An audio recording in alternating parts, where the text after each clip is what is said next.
اللہ کو اور کبیرہ گناہوں سے بچو، کبیرہ گناہوں سے، بڑے گناہوں سے بچو، بڑے گناہوں سے بچو۔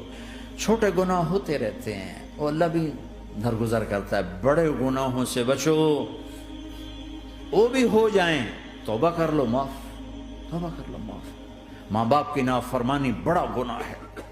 ایک صحابی کی بیگم نے کہا یا رسول اللہ میرے خامن موت کی حالت میں کلمہ نہیں پڑھا جا رہا، علقمہ۔ آپ دوڑے ہوئے گئے، آپ نے کہا بیٹا کلمہ پڑھو، کہا جی نہیں پڑھا جا رہا، بول رہے ہیں، کہا جی پڑھا نہیں جا رہا، کہا کیوں؟ پھر آپ نے ایک دم کہا کوئی ماں باپ میں زندہ؟ کہا جی ماں راضی ہے؟ کہا نہیں ناراض، بلاؤ۔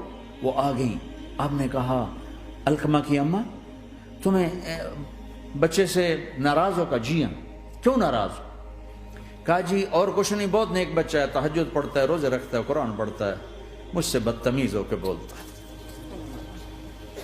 وہ مجھے ابھی راستے میں بتا رہا تھا ایک ساتھی کہ جی یہاں کے جو بچے ہیں وہ ماں باپ کے ساتھ بہت بدتمیز ہو کے بولتے ہیں۔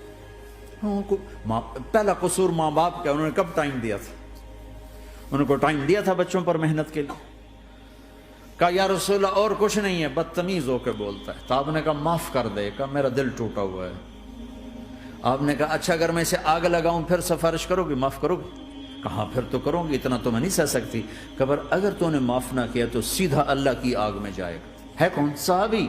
آپ نے کہا اچھا یا رسول اللہ میں معاف کرتی ہوں، میں معاف کرتی ہوں۔ تو آپ نے کہا بیٹا کہو لا الہ الا اللہ، تو اس نے کہا لا الہ الا اللہ، اور جان نکل گئی۔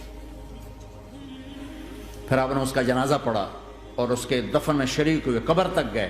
پھر آپ نے دفن کے بعد اعلان کیا جس نے ماں باپ کو دکھ دیا اس پہ اللہ کی لعنت، فرشتوں کی لعنت، زمین آسمان کی لعنت۔ نہ نماز قبول ہے، نہ روزہ قبول ہے، نہ صدقہ قبول ہے۔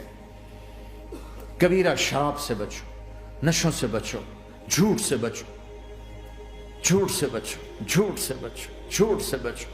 میرے نبی نے فرمایا میرا امتی ہر گناہ کر سکتا ہے، ایک جھوٹ نہیں بول سکتا، ایک دھوکہ نہیں دے سکتا۔ دھوکہ نہ دو، خاص طور پر یہاں کے لوگوں کو دھوکہ دینا تو بہت بڑی گراوٹ ہے۔ یہاں کی حکومت نے تمہارے ساتھ کیا کچھ نہیں کیا، تو انہی کو دھوکہ دو۔ ٹیکس بچانے کے لیے جھوٹ بولو، کتنے پیسے بچا لو گے؟ جھوٹ بول کے تم نے سارا ملک بچا لیا تو اللہ کی قسم گھاٹے کا سودا۔ پیسہ نہ بچاؤ، سچ کو بچاؤ۔ سچ پراپرٹی ہے، پیسہ پراپرٹی نہیں ہے، سچ پراپرٹی ہے۔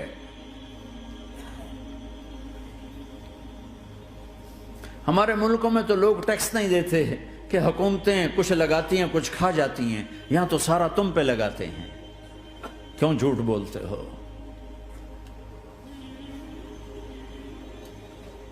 کیوں دھوکہ دیتے ہو؟ احسان دانش کی کتاب زندگی میں ایک واقعہ میں نے پڑھا کہ جب انگریز کی حکومت تھی ہندوستان پہ تو ایک دلی میں ایک گرو تھا جو جیب کترا تھا، اس کے آگے چیلے تھے جو جیب کاٹ کے کمائی دیتے تھے۔ تو ایک دن ایک اس کا چیلا یعنی ایک لڑکا 2 روپے لے کر آیا، تو اس کے ٹیچر نے اس کو ڈانٹا کہ اتنے تھوڑے پیسے آج لائے ہو، صرف 2 روپے۔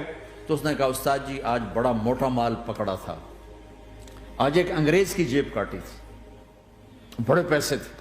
لیکن جب میں 4 قدم چلا تو مجھے خیال آیا کہ اگر قیامت کے دن عیسیٰ علیہ السلام نے میرے نبی کو تانا دے دیا، گلہ دے دیا کہ آپ کے امتی نے میرے امتی کی جیب کاٹی تھی، تو پھر میں اپنے نبی کو کیا جواب دوں گا؟ اور میرا نبی میری وجہ سے شرمندہ ہو کہ بس اس شرم میں جا کر میں نے اس کو واپس دے دیے اور یہ اپنے کے 2 روپے کھسکا کے لایا ہوں۔ تو وہ گرو نے اس کو 10 روپے انعام دیا، کہ بیٹا یہ تیرا آج کا انعام ہے کہ تو نے خوب کیا۔